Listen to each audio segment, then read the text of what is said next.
Kyle, give us a sense of how many texts you're getting. You get a bunch of like social media notifications, or what's that all been like? Yeah, I've pretty much had to like almost put my phone on DND for a little bit. It's been a little crazy over these past 24 hours or 48 hours now, but I think I've been handling it pretty good. Like I said, just put the phone on DND, take my time with it.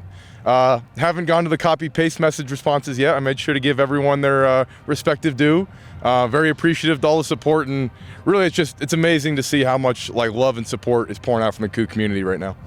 Just walk us through like a second by second, what you remember about that play and just when you realized you needed to go make that play. Yeah, so coming down to it, all week we knew it was going to come down to that fourth quarter, like last play of the game type thing, and we knew going in it was going to be, we're going to put you on one, and it's going to be you or him for the game. And that was something that was kind of on my mind all week, preparing for it. At practice, it was weighing heavy on me, visualizing it every night, just saying, when your moment gets called, like, it's your play to make. And then for it to finally come true, we're sitting there, they come out of the huddle, end up going to timeout, and it's like, okay, like, it's here, we're in the huddle, and I was telling guys, like, we're ready for this, we're trained for this, we've practiced so long for this, we're ready for this moment. And then for them to come out, and like I said, my eyes were on him the entire time because he was my man. And it was just like, all right, it's me versus you. And as soon as the ball gets snapped, he darts off to the sideline, and immediately I'm like, okay, this is interesting because we were anticipating something up the middle. And Eddie and Ansel do a great job of widening it all the way out to the sideline. I have pretty much just a straight, clear shot all the way to him. I finally see him deal it, and it's just like, all right, let's get him down and get him out, get him down. And next thing I know, the crowd erupts, and I'm like, oh, my God, we just did it. You start to kind of engage contact. He starts to slip, and your hand was pretty high. How much were you kind of thinking, just keep the hand away, don't grab the face mask? Honestly, I didn't even feel that until I saw a couple replays, and I was like, oh, that was there. But I think you said something on Twitter like, I didn't even grab it. So like I said, it's just on there. That's okay, just hanging out. It happens sometimes. But you know what? No harm, no foul. That's a man of wealth and taste, quoting the tweet. You kind of see Eddie and Ansel, as you say, take out Rogers, and it's just kind of that line.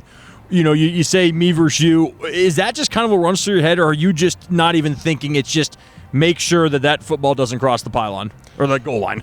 Honestly, a little bit of both. It was me versus you, knowing that ball cannot cross the pylon. And like I said, he was a big physical running back. I was getting ready for a pretty big collision in the A-gap there. And so as soon as that went out the window, it was like, all right, let's get it down. And yeah, I can't give enough credit to Eddie and Ansel for really making it easy. This defense has looked pretty strong, especially just compared from Portland State to these last two games, letting 16, 19 points go by. What are you seeing from the guys out there, and just being a captain, like what have you been able to lead them through as well? Yeah, so what I'm seeing from the guys right now is just a hunger to want it. I think these past two games, Texas Tech and Washington, we've come out and given up a touchdown pretty early. But, then we come back and respond really well, only giving up field goals the rest of the game. And I think that's credit to us for just assessing that things are going to happen. Teams are going to make a play on us. That's okay. But once that happens, it's time to lock back in and make sure they don't ever do that again. And, I do think that was the difference. It's all just mindset and really deciding, what, they're going to get us once. It's not going to happen again.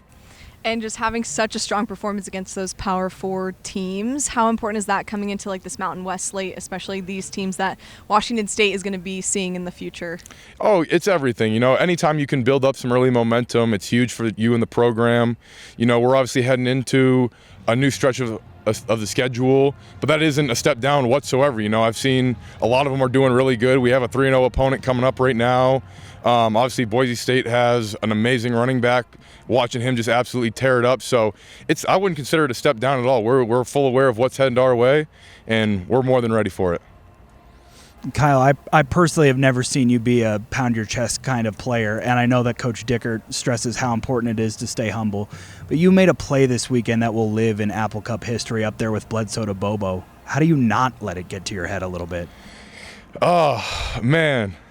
I'm not going to lie. That was the most emotional I've ever been on the field. Almost started crying on the sideline for about 5 seconds, and then it kind of hit me that, like, I looked at the scoreboard and I was like, wait a minute, we could technically still have to get back out there. So I had to quick wipe it away and kind of lock back in. I'm like, all right, this one might not be done yet. But no, once that final knee went down or the clock ran out, it overwhelmed me. It overtook me. Like I said, I was just talking to some people about it. It's surreal, storybook type ending. You can't write a better story for my journey that's been going on. And I know it's been pretty well documented so far, but just to add this into the book is just surreal. Defense is playing great right now. How good can this defense be? Sky's the limit for us right now. And what I think is great about this defense is we had a really good performance this past weekend, but we weren't even perfect. And I think that's really exciting. Coming in, you'd think that, there's nothing we could have done better, but that is not the case. We have so much to get better at, and it just creates a hunger in the defense. Guys, if we're able to do this without being perfect, what can we really be once we really get this thing locked in right? Coach Dicker was talking about how you guys really, this season, but also especially on Saturday, kind of took the mantra of bending but not breaking. What does it take for you guys, even maybe when you give up some yards, to lock in the red zone? And what really is it that makes kind of a good red zone defense even when you do give up some yards? I think you kind of hit the nail on the head with that. It's a mindset. When you get down there in the red zone, sometimes it is you kind of getting beat on a thing or two, a play happens here or there, missed tackles, so and so on. But once you get down to that red zone, it really is a mental reset of, you know what? Yeah, they're down here, but that doesn't mean we just give up the last 20 yards. And I think it's credit to our defense. We did such an amazing job at really refocusing. I know it was a really big thing we wanted to hammer home this offseason and going into this season was shoring up our red zone defense. And I think that's finally starting to show off.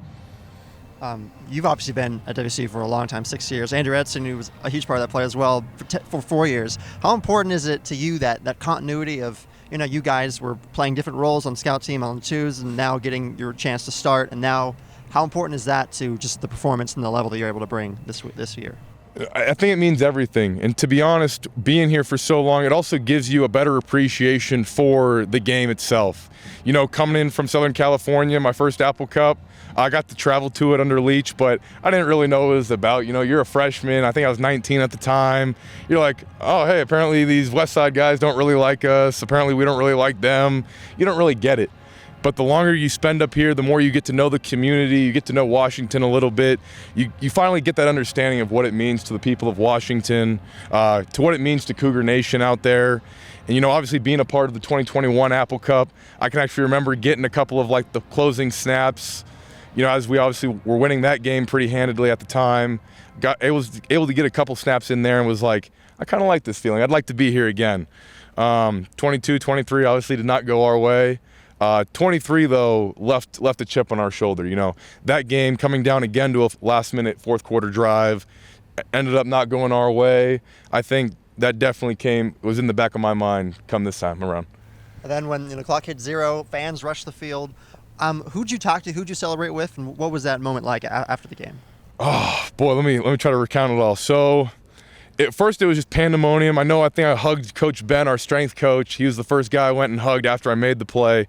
But once the game ended, just everyone started pouring onto the field. I did catch up with one of my former high school teammates, Cam Davis, a Husky, unfortunately. But no, great guy. He's a captain for him, really good friend of mine.